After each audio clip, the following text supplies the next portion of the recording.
नमस्कार मित्रांनो, स्वागत आहे आपला MPSC फंडा या यूट्यूब चॅनलमध्ये।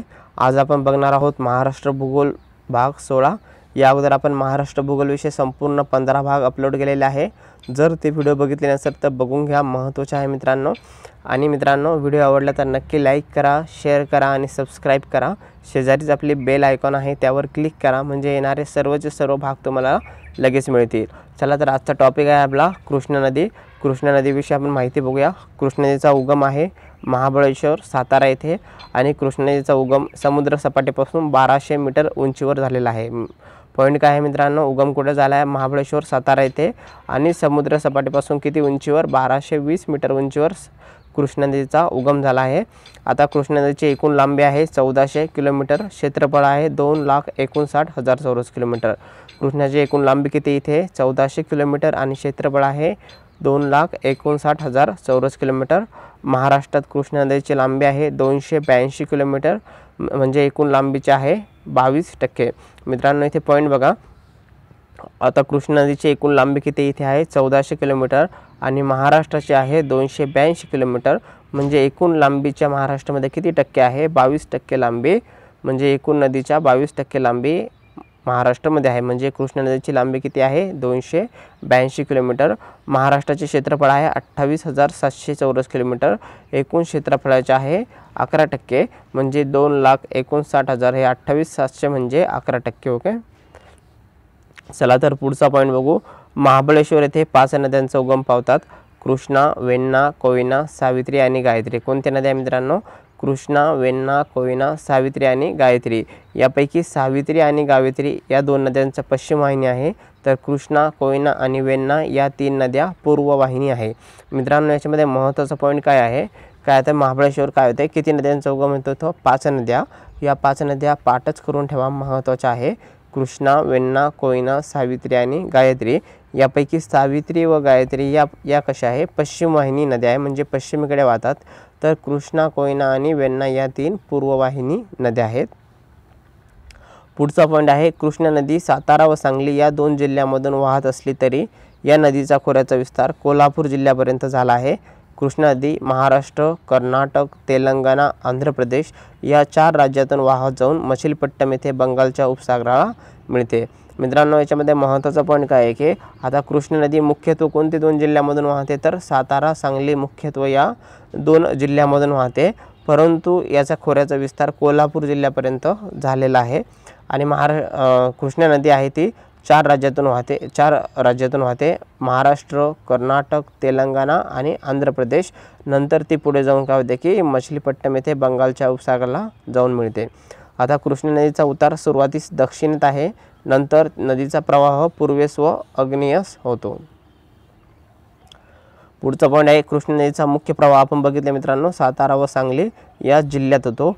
कृष्णा नदी पश्चिमेस सह्याद्री पर्वत तर पूर्वेस शंभू महादेव डोंगररांगा यांच्या दरम्यान वाहते। खूप महत्त्वाचा पॉईंट मित्रांनो, काय की कृष्णा नदी पश्चिमेस सह्याद्री पर्वत तर पूर्वेस शंभू महादेव डोंगररांगा यांच्या दरम्यान वाहते। साधारणपणे कृष्णा नदीचा प्रवाहाची दिशा ही उत्तर दक्षिण असून ती सह्याद्री पर्वताला बऱ्याच अंशी समांतर आहे।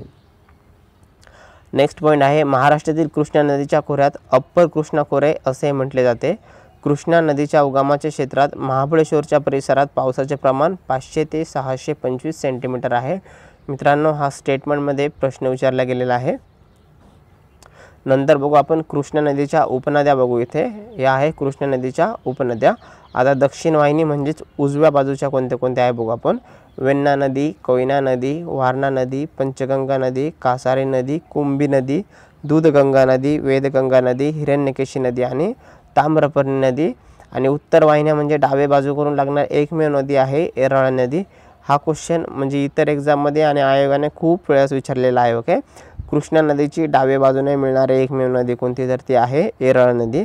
परत एकदा रिवाइज करून घ्या कृष्णा नदीच्या उपनद्या महत्त्वाच्या आहे: वेण्णा नदी, कोयना नदी, वारणा नदी, पंचगंगा नदी, कासारी नदी, कुंभी नदी, दूधगंगा नदी, वेदगंगा नदी, हिरण्यकेशी नदी आणि ताम्रपर्णी।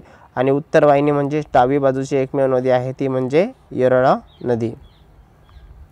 चला तर मित्रांनो, आपण मॅपमध्ये समजून घेऊ। आता इथे आहे उगम महाबळेश्वर। इथे काय आहे? इथे कृष्णा नदीचा उगम आहे, ही वाहत काय करते की ही असे पूर्व दिशेने बंगालच्या उपसागरामधून जाते. वाहत असताना आपण बघितले उत्तरेकडून तिला फक्त एकमेव नदी लागते. इथं बघू शकता, इथे आहे येरळा नदी. ओके, उत्तरेकडून एकमेव नदी लागणारे कोणते आहे कृष्णाला? येरळा नदी. हा महत्त्वाचा पॉईंट आहे. नंतर काय होते, दक्षिणेकडून पहिली लागते वेण्णा, कोयना, वारणा, पंचगंगा, दूधगंगा, वेदगंगा, हिरण्यकेशी, घटप्रभा आणि हे आहे ताम्रपर्णी अशा नद्या लागतात. परत एकदा बघून घेऊ मित्रांनो मॅप आपण. उत्तरेकडून लागणारे एकमेव आहे फक्त येरळा नदी. दक्षिणेकडून वेण्णा, कोयना, वारणा, पंचगंगा, दूधगंगा, वेदगंगा, हिरण्यकेशी, घटप्रभा आणि हे शेवटची लागते ती आहे ताम्रपर्णी. तर हा पॉईंट लक्षात असू द्या मित्रांनो. नंतर बघू आपण येरळा नदीविषयी महत्त्वाचं काय आहे ते बघू पॉईंट. येरळा नदीचा उगम कुठे झाला आहे? मस्कोबाच्या डोंगर रांगेत फलटण, सातारा येथे येरळाचा उगम झाला आहे. ओके, जी की उत्तरेकडची एकमेव नदी आपण बघितली. येरळा नदी कृष्णेला उत्तरेकडून म्हणजेच डाव्या बाजूने मिळणारी ही एकमेव उपनदी आहे. कृष्णा आणि येरळा नदीचा संगम भिलवाडीजवळ ब्रह्मनाळ सांगली येथे होतो. कुठं होतं मित्रांनो? भिलवाडी ब्रह्मनाळ सांगली येथे होतो. येरळा नदीची महाराष्ट्रामधील लांबी आहे 125 किलोमीटर. येरळा नदीच्या काठी वडूज हे शहर वसले आहे. ओके, कोणते? वडूज. नंतर इथे काय मित्र, कृष्णा आणि इथं येरळा आहे. नदीचा संगम ब्रह्मनाळ सांगली येथे होतो, आपण बघितलं. आता बघू आपण पंचगंगा नदीविषयी अधिक माहिती. पंचगंगा नदीचा उगम कोल्हापूर जिल्ह्यातील दूधगंगा डोंगर रांगेत झाला. कुठे मित्रांनो?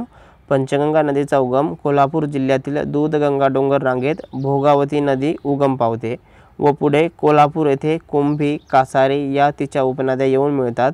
पुढे भोगावती, तुळशी, कासारी, कुंभी व गुप्त सरस्वती यांचा एकत्रित प्रवाह प्रयाग या ठिकाणापासून पंचगंगा नावाने ओळखले जाते.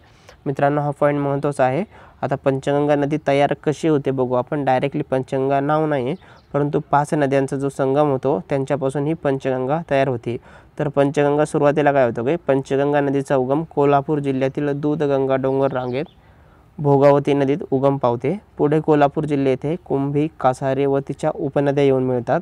नंतर काय होतं की भोगावती, तुळशी, कासारी, कुंभी आणि गुप्त सरस्वती या एकत्रित प्रवाह प्रयाग या ठिकाणापासून पंचगंगा या नावाने ओळखले जाते. ओके, आता पंचगंगाची महाराष्ट्रातील लांबी आहे 83 किलोमीटर. नेक्स्ट पॉईंट आहे कोल्हापूर व इचलकरंजी हे शहर पंचगंगा नदीच्या काठी वसले आहे. कोणते शहर वसले आहे? इथे 2 शहर वसले आहे. एक आहे कोल्हापूर आणि सेकंड आहे इचलकरंजी. हे दोन्ही ठिकाणी काय आहे की पंचगंगा नदीच्या काठी वसलेले शहर आहे. कोल्हापूर जिल्ह्यातील जीवनवाहिनी म्हणून ही पंचगंगा नदी ओळखली जाते. मित्रांनो, डायरेक्टली सिंगल लाईनमध्ये क्वेश्चन येऊ शकतो की कोल्हापूर जिल्ह्यातील कोणती नदी जीवनवाहिनी म्हणून ओळखली जाते, किंवा असा प्रश्न विचारू शकतो की जीवनवाहिनी नदी म्हणून कोणत्या नदीला ओळखतात, तर कोणती आहे? पंचगंगा. नेक्स्ट पॉईंट आहे दूधगंगा नदी. आता दूधगंगा नदीचा उगम आहे सह्याद्री पर्वतरांगेत भोलकारवाडी येथे होतो, सिंधुदुर्ग जिल्ह्यामध्ये. दूधगंगा नदी महाराष्ट्र व कर्नाटक राज्यातून वाहत जाऊन शेवटी बेळगाव जिल्ह्यात एडूरजवळ एकरूप गावाजवळ कृष्णा नदीला उजव्या बाजूने मिळते. महत्त्वाचा पॉईंट काय मित्रांनो, दूधगंगा नदी ही महाराष्ट्राला, दूधगंगा जरी ही कृष्णेची उपनदी असली परंतु ती महाराष्ट्रात तिला भेटत नाही. तर काय की दूधगंगा नदी ही महाराष्ट्र व कर्नाटक राज्यातून वाहत जाऊन पुढे काय होते की बेळगाव जिल्ह्यातून एडूरजवळ एकरूपे गावाजवळ कृष्णा नदीला उजव्या बाजूने मिळते. म्हणजे काय होते की दूधगंगा आणि कृष्णा नदीचा संगम कुठे होतो? महाराष्ट्रात होतो काय? नाही, तर त्यांचा संगम होतो कर्नाटकमध्ये. ओके, नंतर आहे दूधगंगा नदीची लांबी 169 किलोमीटर आहे. कागल हे शहर दूधगंगा नदीच्या काठी वसलेले आहे. नेक्स्ट पॉईंट आहे वेदगंगा. वेदगंगाविषयी आपण अधिक माहिती बघूयात. वेदगंगा नदीचा उगम सह्याद्री पर्वतरांगेत हनुमंते घाट या परिसरात भुर्दगड डोंगर रांगेच्या उतावर 900 मीटर उंचीवर झालेला आहे. घटप्रभा नदीची महाराष्ट्रामधील एकूण लांबी आहे 66 किलोमीटर. वेदगंगा ही पुढे जाऊन दूधगंगा नदीला उजव्या बाजूने मिळते. आता बघू आपण कोयना नदीविषयी माहिती. कोयना ही कृष्णेची महत्त्वाची उपनदी आहे. कोयना नदी कृष्णेला उजव्या बाजूने मिळते. कृष्णा व कोयना यांचा संगम प्रीतिसंगम कराड येथे झालेला आहे. हा पण क्वेश्चन खूप वेळा आलेला आहे. कोयना नदीची लांबी महाराष्ट्रातून 119 किलोमीटर आहे. नंतरचा पॉईंट आहे आपण आता कृष्णा खोऱ्यातील नद्या व त्यांचे उगमस्थान बघूया. इथे आहे नदी, इकडे आहे उगमस्थान. कृष्णा नदीचा उगम झाला आहे महाबळेश्वर. तिल्लारी नदीचा उगम आहे आंबोली घाट. हिरण्यकेशीचा उगम आहे आंबोली घाट.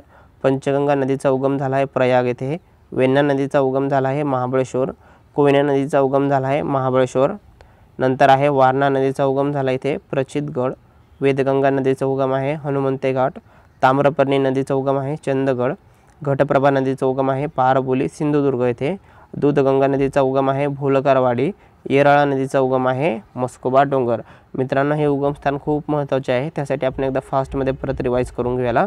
कृष्णा नदीचा उगम आहे महाबळेश्वर, तिल्लारी नदीचा उगम आहे आंबोली घाट, हिरण्यकशी नदीचा उगम आहे आंबोली घाट, पंचगंगा नदीचा उगम आहे प्रयाग, वेण्णा नदीचा उगम आहे महाबळेश्वर, कोयना नदीचा उगम आहे महाबळेश्वर, इथे वारणा नदीचा उगम आहे प्रचितगड, वेदगंगा नदीचा उगम हनुमंते घाट, ताम्रपर्णी नदीचा उगम आहे चंदगड, घटप्रभा नदीचा उगम आहे पारबोली सिंधुदुर्ग, दूधगंगा नदीचा उगम आहे भोलकरवाडी, येरळा नदीचा उगम आहे मस्कोबा डोंगर। चला तर नेक्स्ट पॉईंट बघू आपण आता। कृष्णा नदीतील खोऱ्यातील नद्या व त्यांचे संगम स्थळ बघू। इकडे आहे नदी आणि इथे आहे संगम स्थळ। आता कृष्णा व कोयनाचा संगम कराड येथे झाला आहे, कृष्णा येरळाचा संगम ब्रह्मनाळ सांगली येथे झाला आहे, कृष्णा आणि घटप्रभाचा संगम बागलकोट कर्नाटक या ठिकाणी झाला आहे, कृष्णा आणि वारणाचा संगम हरिपूर सांगली येथे होतो, कृष्णा वेण्णाचा संगम माहुली येथे, कृष्णा वेदगंगाचा संगम आहे दंतेवाडा, कृष्णा आणि पंचगंगाचा संगम आहे नरसिंहवाडी कुरुंदवाड येथे, आणि कृष्णा भीमाचा संगम आहे कुरुगुड्डी रायचूर येथे होतो। परत एकदा रिवाइज करू आपण फास्टमध्ये। कृष्णा कोयनाचा संगम कराड येथे, कृष्णा येरळाचा संगम ब्रह्मनाळ सांगली येथे होतो, कृष्णा आणि घटप्रभा नदीचा संगम होतो बागलकोट कर्नाटक येथे, कृष्णा आणि वारणा नदीचा संगम आहे हरिपूर सांगली येथे, कृष्णा आणि वेण्णा नदीचा संगम आहे माहुली येथे, कृष्णा आणि वेदगंगा नदीचा संगम आहे दंतेवाडा, कृष्णा आणि पंचगंगा नदीचा संगम आहे नरसिंहवाडी येथे होतो, कृष्णा आणि भीमाचा संगम आहे कुरुगुड्डी येथे होतो। आता नेक्स्ट पॉईंट बघू आपण। कृष्णा नदी व त्यांच्या काठावरील शहर बघू कोणते कोणते आहे। इकडे आहे नदी, इथे आहे शहर। ओके, आता कृष्णा नदीच्या काठे कोणते कोणते शहर आहे? सांगली, कराड आणि वाई।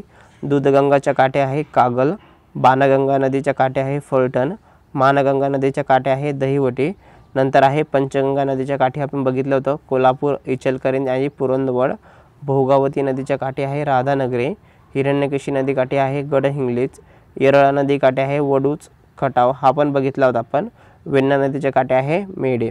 परत एकदा रिवाइज करू आपण।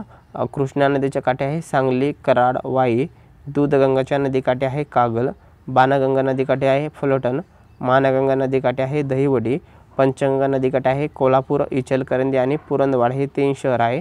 भोगावती नदीच्या काठी आहे राधानगरी, हिरण्यकेशी नदी काठी आहे गडहिंग्लज, येरळा नदी काठी आहे वडूच खटाव आणि वेण्णा नदी काठी आहे मेढे इथे। नेक्स्ट पॉईंट आहे आपण आता कृष्णा नदी व खोऱ्यातील धरणे बघूयात। इकडे आहे नदी आणि इथे आहे धरणे।